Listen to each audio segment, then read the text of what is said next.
বিধানসভায় বিজেপি বিধায়কদের বিক্ষোভ, দুই বিধায়ককে আজকের জন্য সাসপেন্ড করলেন অধ্যক্ষ। বিরোধীদের শিক্ষা নিয়ে মুলতুবি প্রস্তাব বাতিল করায় বিজেপি বিধায়কদের স্লোগান।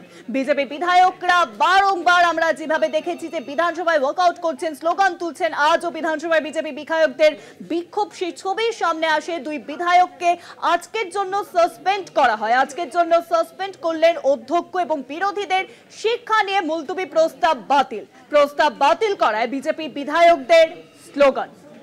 একটি প্রস্তাব দেওয়া হয়েছিল এবং সেই প্রস্তাবই যখন বিমান বন্দ্যোপাধ্যায় তিনি বাতিল করেন, তারপরে স্লোগান তোলেন বিজেপি বিধায়করা। বিধানসভায় বিজেপি বিধায়করা স্লোগান তুলে বিক্ষোভ দেখান। দুই বিধায়ককে আজকের জন্য সাসপেন্ড করলেন অধ্যক্ষ বিমান বন্দ্যোপাধ্যায়। বিরোধীদের শিক্ষা নিয়ে যে মুলতুবি প্রস্তাব আনা হয়েছিল, বিরোধীরা যে মুলতুবি প্রস্তাব এনেছিলেন শিক্ষা নিয়ে, তা বাতিল করাতেই বিজেপি বিধায়করা স্লোগান তোলেন।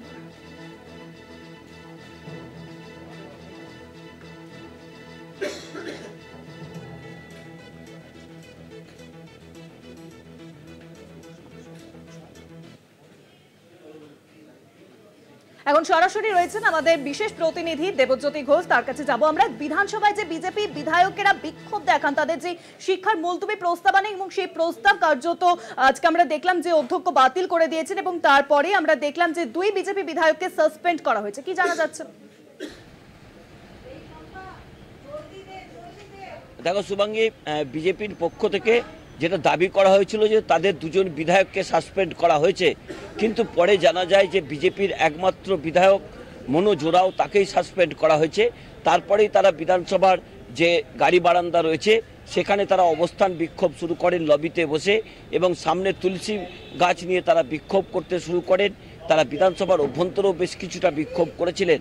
তারা শিক্ষা নিয়ে একটা মন্তব্য প্রস্তাব বিধানসভায় জমা দিয়েছিলেন, সেটি গ্রহণ হয়নি বলেই বিজেপি বিধায়করা মমতা বন্দ্যোপাধ্যায় যখন বক্তব্য রাখছিলেন তখন তারা বিধানসভার অভ্যন্তরে তারা কিন্তু স্লোগান দিচ্ছিলেন। তারপরেই কিন্তু স্পিকার বিমান বন্দ্যোপাধ্যায় মনোজ ওরাওকে সাসপেন্ড করেন। তারপরে তারা কিন্তু বিধানসভার গাড়ি বারান্দায় বিক্ষোভ করেন বেশ কিছুক্ষণ।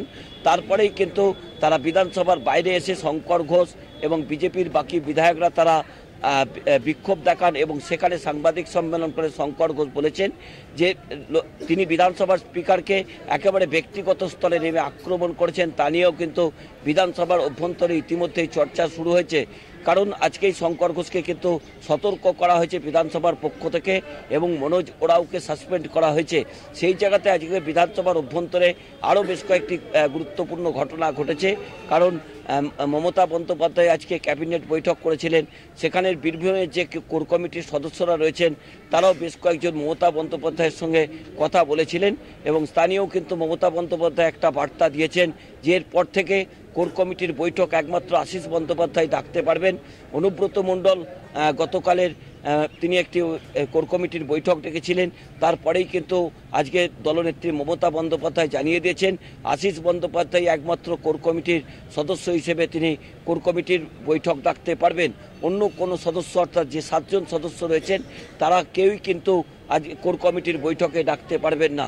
অর্থাৎ বীরভূম নিয়ে যে প্রতিদিনই একটা করে রাজনৈতিক গণ্ডগোল তৈরি হয় বীরভূমের রাজনীতিতে, তা নিয়েও কিন্তু মমতা বন্দ্যোপাধ্যায় আজকে পরিষ্কার করে দিলেন।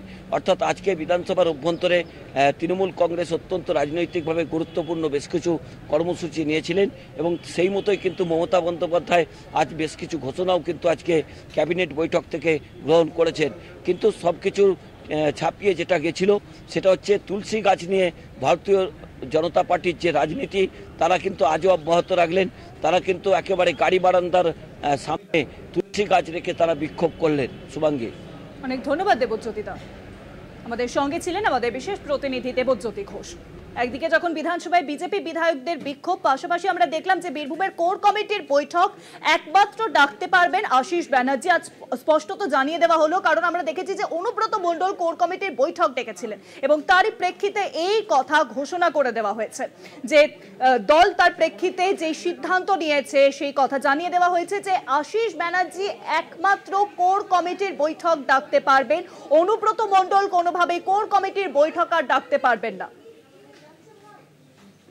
বীরভূমের কোর কমিটির বৈঠক একমাত্র ডাকতে পারবেন আশিস ব্যানার্জি। কারণ আমরা দেখেছিলাম যে অনুব্রত মণ্ডল তিনি কোর কমিটির বৈঠক ডেকেছিলেন, আর তারপরেই দল কিন্তু এই সিদ্ধান্তের কথা জানিয়ে দিয়েছে যে আশিস ব্যানার্জি তিনি একমাত্র বীরভূমের কোর কমিটির বৈঠক ডাকতে পারবেন। অনুব্রত মণ্ডল, বীরভূমের দণ্ড প্রতাপ তৃণমূল নেতা অনুব্রত মণ্ডল তিনি কোনোভাবেই আর কোর কমিটির বৈঠক ডাকতে পারবেন না। এই কোর কমিটির বৈঠক ডাকার একমাত্র অধিকার রয়েছে আশিস ব্যানার্জি।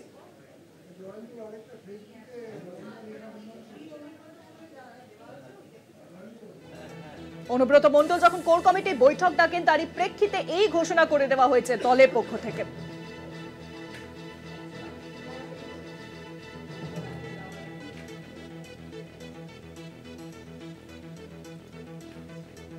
অনুব্রত মণ্ডল কোর কমিটির বৈঠক ডেকেছিলেন, তারপরেই কিন্তু জানিয়ে দেওয়া হয়েছে দলের তরফ থেকে একমাত্র আশিস ব্যানার্জি তিনিই পারবেন কোর কমিটির বৈঠক ডাকতেন। অনুব্রত মণ্ডলের কোনো এখতিয়ার নেই কোর কমিটির বৈঠক ডাকার।